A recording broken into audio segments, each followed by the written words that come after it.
दो भाई अपनी ज़िंदगी को बेहतर बनाने की चाह में अपने एक छोटे से गांव को छोड़कर शहर जाने का ठानते हैं और रास्ता शुरू करते हैं, यात्रा शुरू करते हैं और रास्ते में उन्हें एक नदी मिलती है जो जम चुकी रहती है। पहाड़ी इलाके के रहने वाले ये लोग जो है इस नदी का सहारा लेकर ही शहर जाया करते थे। अब जमी नदी को देखकर दोनों पहले तो घबराते हैं कि कहीं नदी बीच में बहुत बारीक हुई तो हम फिसल सकते हैं और कुछ भी हो सकता है, लेकिन यात्रा शुरू करते हैं और थोड़ा सा आगे बढ़ते हैं कि फिसल जाते हैं और घबरा कर किनारे आ जाते हैं। किनारे आकर बड़ा भाई कहता है कि यार रहने दे, हम गर्मियों में जाएंगे और तब जाकर नया काम धंधा शुरू करेंगे। छोटा भाई कहता है कि यार अब सोच लिया है तो शुरू तो करते हैं, आगे तो जाते हैं, एक बार फिसले हैं, कोशिश तो करके देखते हैं। बड़ा भाई मना कर देता है तो छोटा भाई चलना शुरू करता है और आगे जाकर बहुत तेजी से गिरता है और थोड़ी सी चोट भी लगती है। बड़ा भाई किनारे पर खड़े होकर चिल्लाता है कि मैंने तुझे पहले ही मना किया था, क्यों जा रहा है वहाँ, क्यों कोशिश कर रहा है, अभी नहीं है, ये व्यर्थ है कोशिश करना। लेकिन हंसते हुए छोटा भाई खड़ा होता है और फिर थोड़ी दूर गिरता है, फिर खड़ा होता है।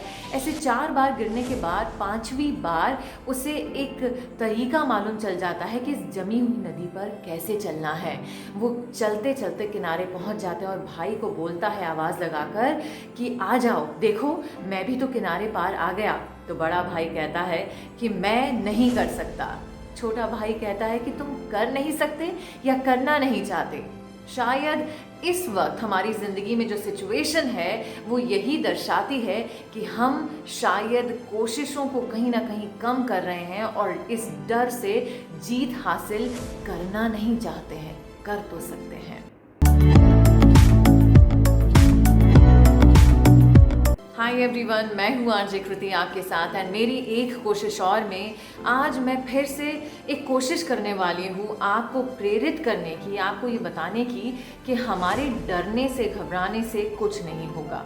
कहते हैं ना, जब जिस चीज़ की ज़रूरत होती है वो तभी अच्छी लगती है। जब हमें डरने की ज़रूरत है या थी तब हम डरे नहीं, तो अब जब बहुत सिचुएशन ख़राब है तब डर के हम उसे और ख़राब कर रहे हैं। चंद्रगुप्त मौर्य की एक कहानी मुझे याद आती है ऐसी सिचुएशन में कि एक दफ़े वो एक पेड़ के नीचे सो रहे थे।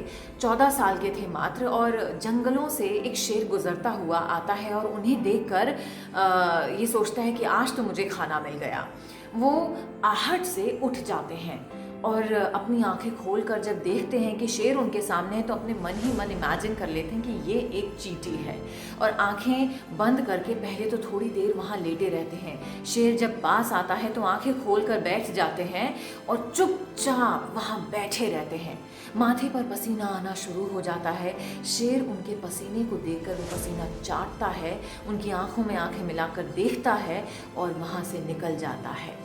पास में खड़े एक ग्रीक आधिपत्य जमाने वाले व्यक्ति को ये सब चीज़ें रास नहीं आती और वो जाकर चंद्रगुप्त से पूछते हैं कि तुमने ये कैसे किया, कैसे कर पाए तुम, उस शेर ने तुम्हें खाया क्यों नहीं, तुम्हें डर नहीं लगा? तो उन्होंने जवाब दिया कि क्यों नहीं लगा, ऐसी भयावह स्थिति में किसे डर नहीं लगेगा। और मेरा पसीना ये बता रहा था कि मुझे डर लग रहा था, लेकिन मेरे पास और कोई चारा तो था नहीं। तो सोचा शांत हो जाऊं, क्योंकि मैं अगर घबरा जाता तो मेरी प्रजा को मैं क्या जवाब देता। मेरी प्रजा जो मुझ पर निर्भर है, मुझे अपना एक प्रेरणा स्रोत मानती है, वो ये सोचती कि हमारा राजा घबरा गया। तो शांत रहकर मैं उनके लिए एक एग्जाम्पल सेट कर रहा था कि भले चाहे मुझे शेर खा जाए, पर मैं ये बताकर जाऊं कि विपरीत परिस्थितियों में हमारे लिए शांति ही काम आती है। और कई ऐसी लड़ाइयाँ चंद्रगुप्त मौर्य ने शांति से जीती या अपने आप को शांत करके ही जीती हैं, हम सब गवाह हैं। और ये सब हिस्ट्री यूं ही नहीं लिखी गई है। आज फिर हमारे सामने एक ऐसी ही सिचुएशन है जो सबके लिए बहुत बेकार है। और कई दफ़े जब मैं ऐसी बातें करती हूँ तो लोग कहते हैं कि अरे आपको क्या मालूम, आपके ऊपर बीती है क्या? तो हाँ, मेरे ऊपर भी बीती है। मैंने भी ऐसी सिचुएशन को फेस किया है। मेरे घर के बहुत ही नज़दीकी सदस्य को ऐसी सिचुएशन का सामना करना पड़ा, लेकिन मैं हारी नहीं और मेरे घर वालों ने उसमें पूरा सहयोग दिया। उनकी शांति, उनका धैर्य ही उन्हें आज जो है फिर से सामने लाकर खड़ा कर दिया। क्योंकि ये ज़िंदगी हमें एक दफ़े मिली, इसके बाद पता नहीं मिले नहीं मिले। तो क्यों हमें डर कर जीना है? कई बार मुझे कई हॉस्पिटल से ये खबरें सुनने को मिलती हैं कि मरीज़ घबरा रहे हैं, कोरोना वायरस हो जाता है। कोविड में वो डॉक्टर से कहते हैं कि अब क्या फ़ायदा है, आप हमें मार डालें। तो डॉक्टर्स उन्हें समझाते हैं कि हमें हमारा कर्म तो करने दीजिए, जीना या मरना क्या हमारे हाथ में है? बस हम कर्म करते जाएं, आप घबराएं नहीं, क्योंकि आपके पीछे कई लोग हैं जो आपको एज अ प्रेरणा देख रहे हैं। कई बार कई खबरें सुनने को आती हैं कि 2 भाई कोविड की वजह से दम तोड़ दिए और एक भाई घर में रहते हुए अटैक के कारण ये खबर सुनकर दम तोड़ दिया।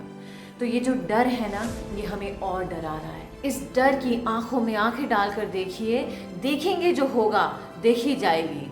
कम से कम हम अपने आने वाली पीढ़ियों के लिए एग्जाम्पल तो सेट करके जाएंगे कि हम घबराए नहीं, हम अपने अंदर की शांति को फिर से जगाए। वो एनर्जी, वो पॉजिटिविटी को इतना ज़्यादा हमने लोगों के सामने ला दिया कि हम अपने आप को इस ज़िंदगी को जीने के काबिल बना सके। सो मेरी ये एक कोशिश और लगातार जारी है मेरे छोटे छोटे तरीक़ों के ज़रिए कि इस वक्त जो सिचुएशन चल रही है वो कहीं ना कहीं किसी ना किसी को प्रेरणा देती रहे कि ये सिचुएशन है, चली जाएगी, घबराएं नहीं, अपने अंदर की शांति को बरकरार रखें, जो होगा देखा जाएगा। बस ऐसे ही कुछ मेरी एक कोशिश और जारी रहेगी अलग अलग सोशल मीडिया प्लेटफॉर्म के ज़रिए। मेरे यूट्यूब चैनल पर आप ऐसी कई कहानियों को, कई लोगों की प्रेरणादायक कहानियों को जान सकते हैं।